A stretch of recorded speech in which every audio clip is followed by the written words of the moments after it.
环球大战线深入世界最前线，全球各地的观众朋友，大家好，我是叶思敏。我们节目一开始先欢迎来宾陈立伟、蔡正元委员。思敏好，大家好。国际情势专家赖岳谦老师。主持人好，观众朋友大家好。陆军退役少将李正杰将军。思敏好，各位观众大家好。观众朋友，今天节目一开始，我们要先来关心到的是，现在习近平在震撼军权吗？今天特别来关心到的是，在张又侠跟刘振立落马之后，现在大家在讨论的事情是，是否有践踏军委主席这个负责制的这个制度曝光哦。那么传现在军中恐怕爆出辞职潮吗？今天就这些议题，我们一起的来做关心。在爆发了这件事情之后，我们看到德国之声是马上做了一个评论，他说张又侠跟刘振立落马之后，解放军报这个1月25号的社论特别讲到了说，这两位现在正在接受审查调查，算是习近平2012年上任以来反腐行动的再一次的胜利。不过呢，今天特别来看到的是他的文章第二段，德国之声的文章第二段也特别写到了5个严重，帮观众朋友稍微念一下。这当中包括写到，严重辜负了党中央军委信任的一个重托，还有严重践踏破坏军委主席负责制，甚至是严重助长影响党对于军队的绝对领导等等。今天特别做关注的原因是因为他这当中特别提到的是严重践踏破坏军委主席的负责制哦。我们先来看到为什么解放军报这时候对这两位所提出的5个严重，那么刚刚特别提到的严重违背的主席军委制度，这个又有什么样子的影响？赖老师怎么看？是这样子哈，因为我觉得张又侠他本身一直受到习近平很高度的信任，充分的信任啊。这个也可能跟他们的成长环境有关啊，因为他的父子辈，他们基本上在过去是同事，都是在陕西啊。我们也看到这个习近平的父亲原来在陕西是非常有影响力的，后来红军当时2万5千里这个我们这边叫做他们逃往大陆叫做长征的这样的一个2万5千里的运动中，到了陕西落脚的时候，本来习近平的父亲他基本上是可以有比较大的影响力，但是呢，他们非常遵守党中央的这个，也就是党对军队的领导，所以他马上把这个整个权力交出来，也就是由当时以周恩来、毛泽东等为中央的这样的一个指挥领导，所以奠定了一个非常好的一个典范。这个是后来所有的共产党那边在党的军队里面跟党的制度中，对于习仲勋就习近平父亲的评价一直非常高，因为他的父亲一直非常严守这个党的伦理、党的行政的纪律。张又侠的父亲在当时也当过相当高的职位，那么到这个1949年吧，还是一个上将而且当过副总参谋长，就是地位都非常高，也当过总装部的部长，也是陕西人，在这个地方也曾经战功也是很显赫，所以我个人觉得他们一般估计他们很有可能都在大院里面长大，那因为这个习近平的父亲最后是当到副总理嘛，地位是比较高的。然后他的张又侠的父亲的地位是比较低一点的副总长的这样的一个地位，可是我觉得他们一块长大的情形下的时候到后来他们又开始习近平开始回到中央，因为本来一直在地方当大员嘛，在福建这个地方工作了很长的时间，那开始回到中央去工作的时候，张又侠一直非常受到习近平的重用。那一般来说，习近平对他是很信任。因为是红二代，红军的第2代那也一直很信任，所以很多的权力事实上是由他来去处理军队的事。张又侠其实在军队里面是有贡献的，所以你看到他们讲的毛泽东时代的几个案例中，就是不能够因为你有功劳而去破坏了哪一些制度，或者有涉及的贪污腐败，那功过之间不能够相抵的有这样的一个讲了很多案例，我觉得这个都是有指涉性的一个讯号。我个人认为说，第1条跟第2条它会列出来，主要的就是习近平对张又侠这么的信任，那张又侠就应该要完全的忠诚的执行这个习近平的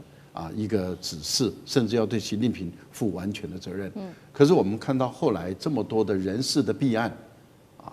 这么多的人事弊案，很多人都是跟张瑞霞有关的，也可能是张瑞霞推荐的，或是提名的，然后最后由习近平拍板定案，那都是信任嘛。我就说他信任张瑞霞，接着就委托给他来去，结果怎么会一个一个弊案都出来？最后涉及到的是系统性的贪渎案，那这个就已经违背了习近平对他的一个信任了。我觉得这第一个。第二个，为什么会提到您刚刚讲的破坏军委主席负责制？我的推断了哈，就是有很多的决策或者有很多的公文应该要送到军委主席来批的，那很有可能因为大家都知道这个习近平对于张月霞的信任，很有可能很多公文或者很多的决策，那张月霞就说我负责到这里就可以了，没有往上送。我的推断了，这个都是完全没有根据的，对啊，没有任何根据。那合理的推断就是说，有很多的决策应该是要送到主席，但是却变成是在副主席就代行就决行了。这个在我们台湾的军方也发生，其实在过去的国民党也曾经发生啊，也就是说，常常在军方里面代为决行的这种情况是常常出现。那换言之，也就是说，如果说有一个啊，例如说本来这个文应该要送到国防部部长，但是这个总长比较强势，他很有可能就是说我说了算，我负责。对，啊，那就公文就不送到部长。我过去在部长那边啊，在国防部工作过，啊，也工作过一段时间，也帮部长他们草拟一些文案啊法案，所以我很清楚知道啊，这个在有些地方你碰到比较强势的一个干部的时候，他有的时候他就是说我说了算了，我定了就没有往上送，那底下的人不敢讲话。那主席或是这个老板、大老板不知道，因为公文没有到他那边来嘛，或者很多的觉醒没有到他这边来，下面人就把他挡掉了。这个在我们台湾的军队里面也过去也曾经常常发生过这种事情。我觉得这个部分很有可能在解放军也发生了，所以才会出现这种第二条，就严重的践踏、破坏主席军委主席负责制，也就是应该由主席来做决断的。很有可能副主席就代行决行了，那这个就破坏了主席负责制。好，所以我们看到这一回张幼霞落马的原因很多，当中包括违背了领导、违背了主席哦，那还涉及到说各种的，或许有涉及到的贪腐案。那另外就是说他落马之后，接下来的位置会由谁来递补上？等一下我们请委员来带我们看，习近平会不会拔擢一些比较新的军系人马呢？等一下一起来看。我们先来看到是，如果是依照台湾的这个国防安全研究所的分析，依照中国的国防法的话，一般来说，惩处这一些涉案的高阶将领是由中央军委的职权来做的事情。尤其回顾一下，当年在2025年，也就是去年10月的时候，何卫东落马。那时候的官宣是写的是党中央还有中央军委来做决定，开除他的军籍。但是我们看到今天这个张幼霞跟刘立东落马，却官宣只说是党中央，并没有提到中央军委哦，这是第一个问题，就是。等一下请教委员为什么没有提到中央军委，这第一个问题。第二个问题就是说，那接下来会有谁来递补上呢？这个位置，中央军委现在这个圆满编是7个人，那4中全会之后只剩下3个人，当中包括了习近平、还有张幼霞、还有副主席张升明跟刘立东等人。那么现在军方将领出身的中央军委，唯一现在看得到的只有张升明，委员怎么看？一定会递补中央军委，因为这个中央军委的体制在共产党以及中华人民共和国的体制上啦，是一个体制性的机制，所以人员会有出缺，但是体制会存在，所以中央军委应该还会再找新的人来递补啊，这个不用去特别担心他找不到人，他可能再想一想看谁比较适合，赖于谦啊。还是李正杰在挑的当中啊，谢谢你啊，这个幽默一下，幽默一下。目前为什么没有用中央军委的名义？因为人数不够，所以就没有办法用中央军委开会来决定。因为如果中央军委决定，就是中央军委的人数开会决定。那现在人数不够嘛，所以不可能中央军委来决定，就由党中央来决定。因为对于这个共产党的体制来讲，党中央的位阶是在中央军委之上啊，而且他们自从毛泽东在古田会议之后，一直都践行一个制度，只准党指挥枪，不准枪指挥党，就党大于枪啊，军队只能听党的命令。党对军队有绝对的领导啊，就是不许异议。这个很类似欧美国家所主张的一种概念，就是文人领军啊，只准文人指挥军人，不准军人指挥文人啊，大概就是同样的概念啊，同样的概念啊。那这是一个现代化社会的一个运作方式，因为现代化的战争它动员的举国的力量，有时候不是军人所平常接触的范围嘛，而且很多战略安全的考虑现在那些军事安全专家非常的多所以才会有类似这样的一个转型。但共产党转型就是他想要变成一个政治的军队，一个革命的军队，所以他不可能用传统的那种什么冯玉祥啊，这个孙传芳运作的方式所以这是一个很大的一个改变会提拔新的军系人马，而且他可能要回避到旧的团体，因为解放军长期以来就一直有几个问题习近平是想要打破它。第一个问题就是大院子弟。什么大院子弟？刚才赖教授有提到就是我们大家同一个这个干部院子里面长大的小孩，然后别人再怎么努力都升不上去，可是你只要是我的谁，下个条子就一直升上去。所以解放军的升迁制度很明显的被这个大院制度所破坏。第二个就是从解放军习近平上来以后，才发现原来在江泽民跟胡锦涛时代，解放军的贪污这么厉害吓死人所以习近平觉得说，如果再这样下去会亡党亡国，所以他就动手来整顿。那整顿到现在这么庞大体系，已经整顿10几年了这个还没有办法有好的结果，其实我也蛮讶异的现在张又侠跟刘振立从他的里面所谓5个严重，我的感觉跟判断分析是认为说有2个问题，第一个是抗命，抗命有严重的抗命，不是普通的抗命，到底什么抗命现在并不知道那第二个呢，就是他有在军队里面搞自己的派系，所以才会有类似这样的一个情形，就自己人拉拔，不是自己人就不准拉拔没有军队里面要讲功绩制谁有多少成绩、多少成就，然后多少这个记功嘉奖，以这个来作为升迁标准。那可能解放军很多这样被破坏掉了，而这个是违背习近平的一个主张。习近平最成功的地方就是在党内你注意看他党内的政治局委员，他的政治局常委已经没有沾亲带故了，已经没有红二代了。这很不容易你要知道对吧？因为有时候红二代就我爸爸是一条龙，我就是一只虎所以什么职务都要对习近平来讲，他是觉得共产党要往更现代化去走的话，这种情形就不存在所以你看政治局委员里面就找不到有沾亲带，而且没有红二代，有了一个就是习近平，其他没有了。所以习近平这个改革真的是很不容易的一件事情。那军队里面其实这种沾亲带故在解放军里面更严重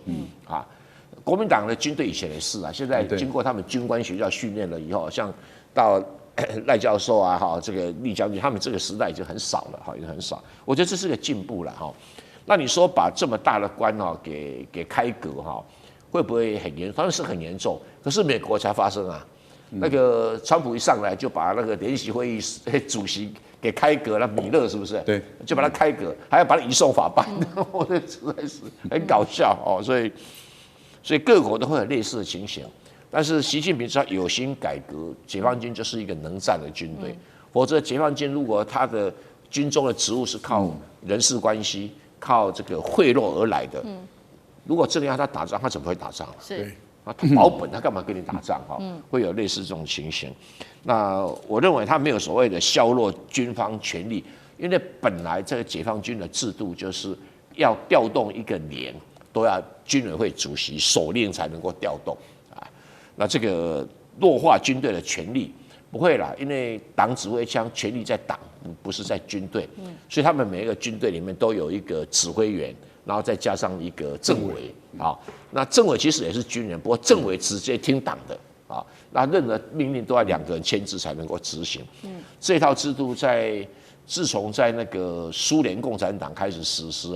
一直到中国共产党，这个是一个很成功的确保军队是一个政治的军队，也确保军队